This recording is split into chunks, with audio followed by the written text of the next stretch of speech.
In this video, we're going to discuss the role of theory in creating a research project, in particular the way in which theory creates a critical backbone for any particular research project or research paper. And this is important because theory is a way of enabling critical analysis, and this is what we want whenever we're doing any kind of a project, whether it be an academic writing project or a project of research for a client or for a group. We want it to be critical. We want it to be something that has analysis and is something that is argued from an academic point of view. Now, of course, none of us come pre-equipped with critical analysis. Critical analysis comes through experience, through exposure to different ideas. And one of the importance of using that theoretical toolbox is that ability to use the work of others to support the work you're doing, and to use the lens of theory to examine an issue from a different perspective to enable you to form a judgment. So we're going to look at a specific example in this particular video, and that is a set of laws which in my area, in the Victorian jurisdiction, are called Oscar's Law. And these are anti-puppy farming laws. And there are different versions of this in other jurisdictions around the place. At the time this video is made, there are a set of proposed laws. There is a bill that's involved. Regardless, it's not all that important. What's important is there's a proposal for legal change, and we have to see how we can use theory to provide an analytical backbone and a structure to the way in which we review that. So very briefly, what are these laws about? Puppy farming is something that we have more recently become aware of as a social ill. It's a situation where unscrupulous breeders, often in very poor conditions, are breeding massive amounts of puppies, typically for pet shops, in fairly inhumane circumstances. And obviously people want to do something about that. We love animals. We don't think animals should be kept in these terrible conditions. We do have existing animal cruelty laws, so why don't those work? If dogs are being kept in very cruel positions, situations, and then being used to create this financial income for people who are puppy farming, why don't those existing laws apply? And the argument is these laws are ineffectual and that there are new laws that are proposed. First of all, the foundation of this seems to be the regulation of animal breeding, or at least dog breeding, as a commercial practice.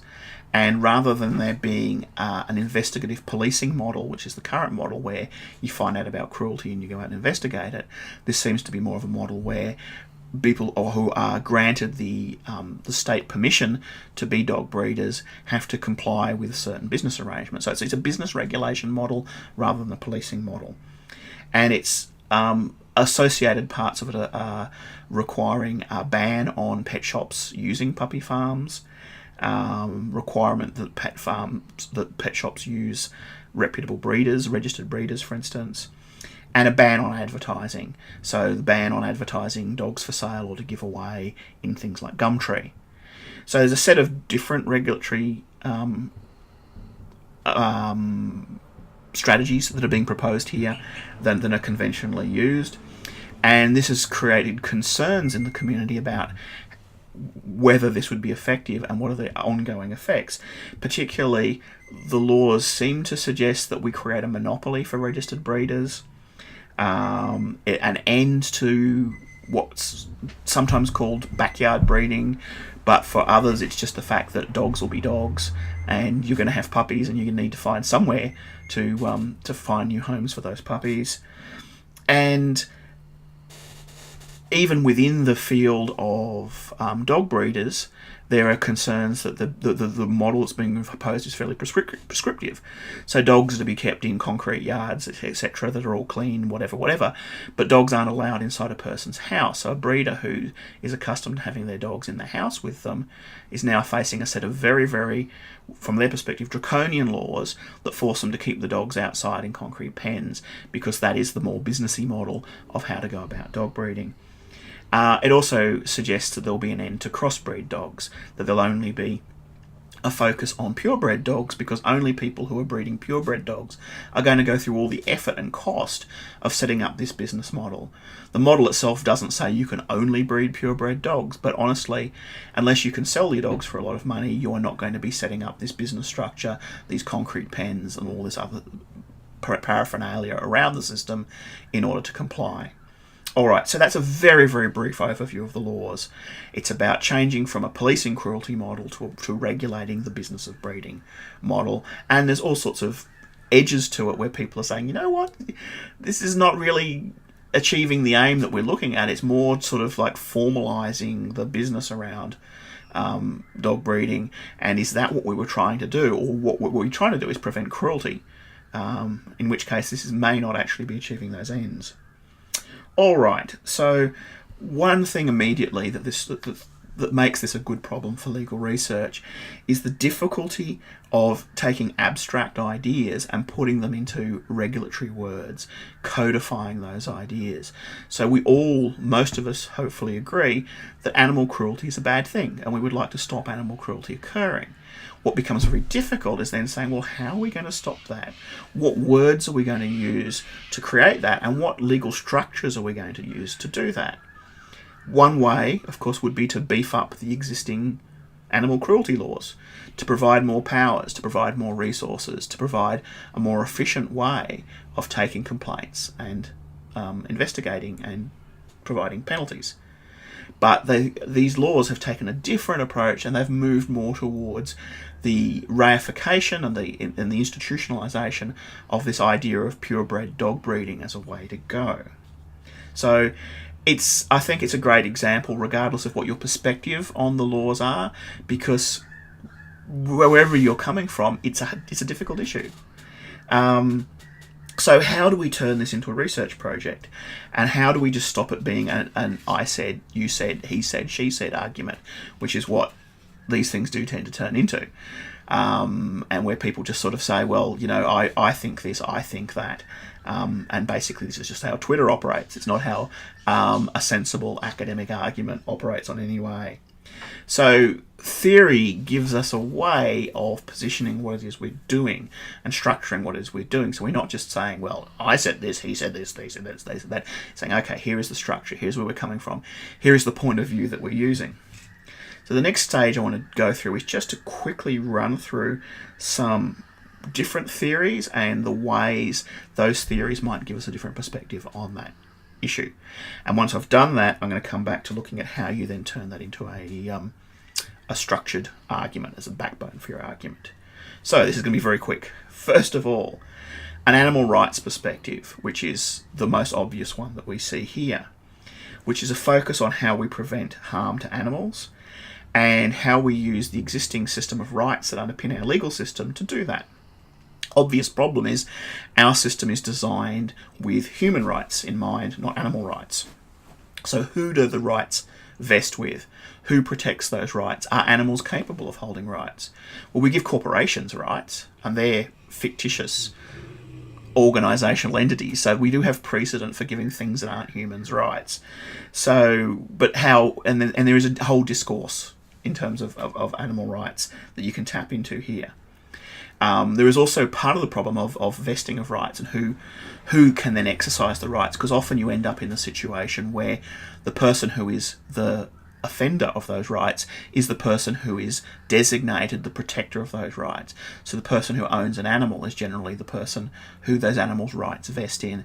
And we've had similar problems with child protection laws throughout recent history, where the rights of children often vest in their parents, but the person who's most likely to be an offender who victimises a child is the parent or guardian of that child, or someone in close relationship.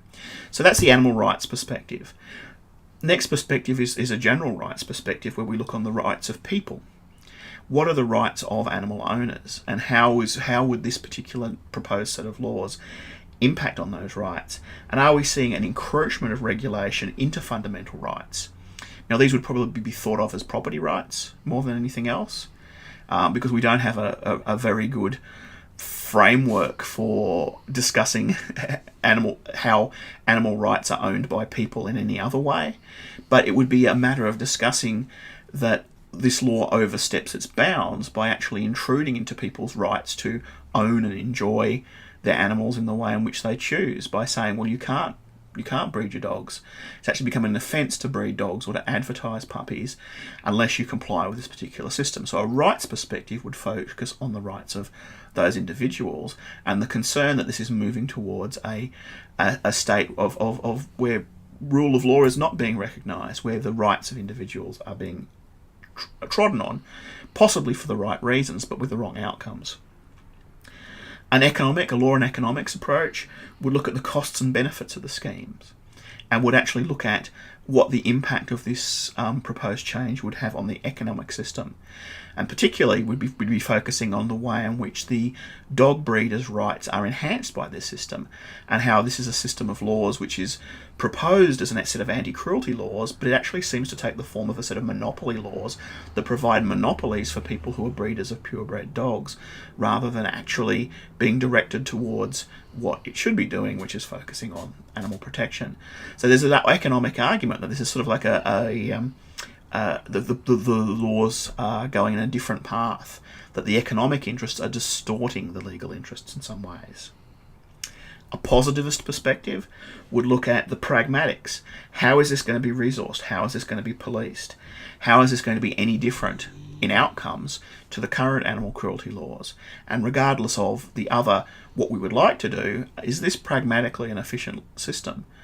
Or is it just going to do things like drive the puppy economy underground? Are we going to see the dark internet being the place where people discuss drugs, weapons of mass destruction, and puppies as the only place where you can access these forbidden kind of commodities, is the dark internet? And then if you're pushing people into the dark internet just to find a puppy, what else are they going to find there? Another perspective might be a public policy approach, where we would look at the kinds of choices that are being made between the idea of small unregulated businesses versus a large state apparatus that actually regulates businesses and state-sanctioned businesses. And what does that mean in terms of public choice and public good? Are we moving from a system where people have a free choice of different sorts of puppies across the board, even though some of them come from horrible situations, to a situation where there is less choice, where people are facing a situation where they are compelled into having purebred dogs, whatever that means, because of this legal system? And we're already seeing criticisms of what breeders, who are so-called the legitimate breeders, have done to breeds of dogs. The British Bulldog, for example, is a barely functional creature. Adorable, of course, but barely functional because it's been overbred in ways which are not good for the animal's health. So are we, from a public policy perspective, basically taking a group of people we know are irresponsible, that will overbreed for characteristics for commercial reason, and saying, well, you are now the custodians of the destiny of the canine species? And finally, there's more tangential but a kind of interesting critical race studies perspective here, because there's a certain discourse that comes out of these discussions which sounds an awful lot like old failed socio-legal policies around race and control of race. People talk a lot about pure blood, pure breeds, pure bloodedness, and the dilution of breed in this area. Now, this is not all the people who are arguing in favour of Oscar's law by any means. There's a lot of diversity here, but you do have voices, particularly from the breeders' economic interests, that say things like, you don't know what you're getting with a dog off of Gumtree. There could be anything in their background, whereas we offer certainty because we offer purity and pure-bloodedness. There's not a huge step away from that from policies of racial eugenics and a lot of the discriminatory policies such as the stolen children generation that were implemented in our past. So from a critical race perspective, well, I think there's an issue where we start to get alerted to some of these ideas that have no positivist empirical foundation, these ideas of racial purity which have no scientific foundation, but they find their way into socio-legal discourse where people can easily say pure blood is better, pure race is better, pure breeds are better, and miscegenation is something which is a social harm. So there's a kind of an alarming element in there that can be illustrated. All right, so there's a rundown of a lot of different theoretical approaches. Now, you're not going to be able to use all of those in any particular assignment. So what I always recommend is your starting point is compare and contrast. That's often the best way to set the foundation of any research task. Here's one thing, here's another thing. We'll compare them, we'll weigh them up, we'll evaluate them. At the end of the day, we'll make a decision. That is the foundation of what's called the dialectic method. And this is a very good starting point for any sort of research project. And it can take various forms. So it can be something like, let's take two theories and compare them. Or let's take a theory and compare two different approaches to a problem. The policing cruelty process approach versus the business regulation approach.